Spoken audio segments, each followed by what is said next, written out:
It all started when Karen from across the street knocked on my door, demanding I take down my fence. Little did she know, not only was I the one in charge of the neighborhood rules, but I also owned everything around her, including her house. It all began when I moved into this peaceful suburban neighborhood, hoping to start fresh after a hectic few years in the city. The quiet streets, friendly neighbors, and the comfort of owning a beautiful house with a large backyard were everything I had dreamed of. The house was perfect, and I was ready to enjoy a calm, peaceful life. But soon enough, things took an unexpected turn. One sunny afternoon, I was busy unpacking boxes when I heard a knock on my door. I opened it to find a woman standing there, looking stern and holding a clipboard. She introduced herself as Karen, the neighborhood leader and HOA enforcer. She immediately began listing the rules of the neighborhood, which seemed harmless at first. However, as she went on, she mentioned that my backyard fence was not in compliance with the HOA guidelines. I was taken aback. The fence was new, built with care and attention, and I had made sure it was well within my property boundaries. Karen, however, insisted it needed to be removed or modified. She started lecturing me about the importance of following the community guidelines to maintain property values and harmony. I tried to reason with her, explaining that I had already done everything properly, but she wasn't having it. She handed me a formal notice to either fix the fence or face possible fines. As I closed the door behind her, I felt a sense of unease. What was supposed to be a peaceful new chapter in my life was already turning into a battle. Little did I know, this was just the beginning of the drama that would unfold. After Karen's unexpected visit, I couldn't shake off the feeling that something wasn't right. I thought about the fence again and again. It seemed ridiculous. I had followed all the guidelines, and yet here she was acting like she had some sort of authority over me. But it didn't end there. Over the next few days, Karen became more than just an occasional neighbor. She started lurking around my house. I'd notice her standing on her porch watching me as I worked in the yard, her eyes narrowed in disapproval. At first, I tried to brush it off, thinking maybe I was just being paranoid. But it didn't stop. She started speaking to the other neighbors, making little comments about my property. I overheard her chatting with Mrs. Carter next door, saying, "Have you seen that fence? It's so out of place. We need to make sure it gets taken care of." It was like she was rallying the whole neighborhood against me, and the pressure started building up. One evening, as I was about to head inside after a long day, I saw her walking down my driveway, once again holding that clipboard. She was all business now, no pleasantries. "This is your final notice," she said, handing me a new document. "You have 30 days to remove the fence or face serious consequences." I felt a wave of frustration wash over me. Eviction? For a fence? The nerve of this woman. I stood there holding the paper, trying to process the absurdity of it all. It was clear this wasn't about a fence anymore. It was about power. The more I thought about Karen's demands, the angrier I became. But beneath that anger, a small seed of curiosity began to grow. I started to wonder, who exactly was she? Why was she so determined to control my life? It didn't take long before I realized I needed to learn more about this neighborhood, not just the fence situation, but everything. After doing a little digging, I stumbled upon a surprising discovery. It turned out that not only was I the homeowner of my property, but I also owned the entire Homeowners Association, HOA, that governed the area. All these so-called rules Karen had been enforcing, they were made by me.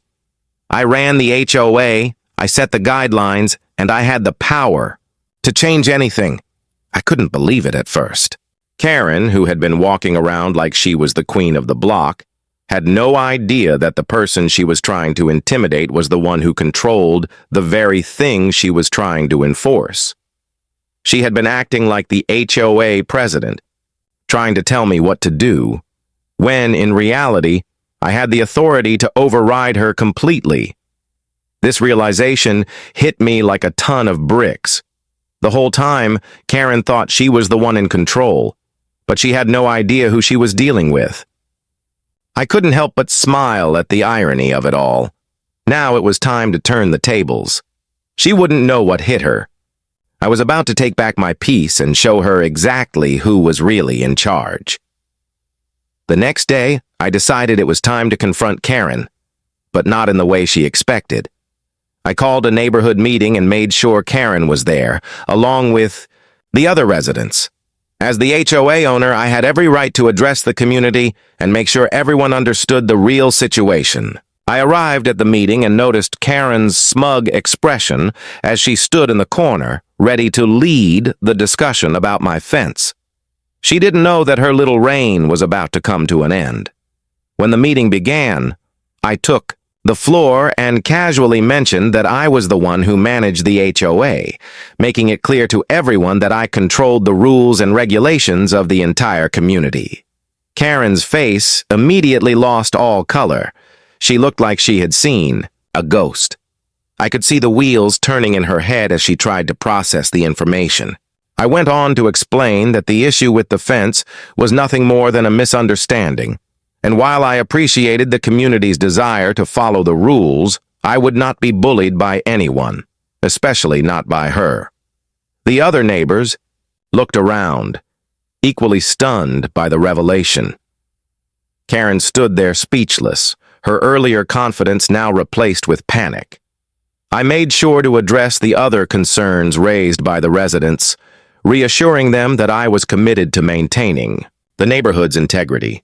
But from that moment on, Karen knew her days of making demands were over. I had taken back control, and I wasn't going to let anyone push me around again. After the meeting, things in the neighborhood changed drastically. Karen, who had once ruled the area with an iron fist, was now on the defensive. Word spread quickly about the revelation that I was the one who controlled the HOA, and soon the whole neighborhood was buzzing with the news. People started coming up to me with support, quietly thanking me for standing up to Karen. She, on the other hand, became more isolated.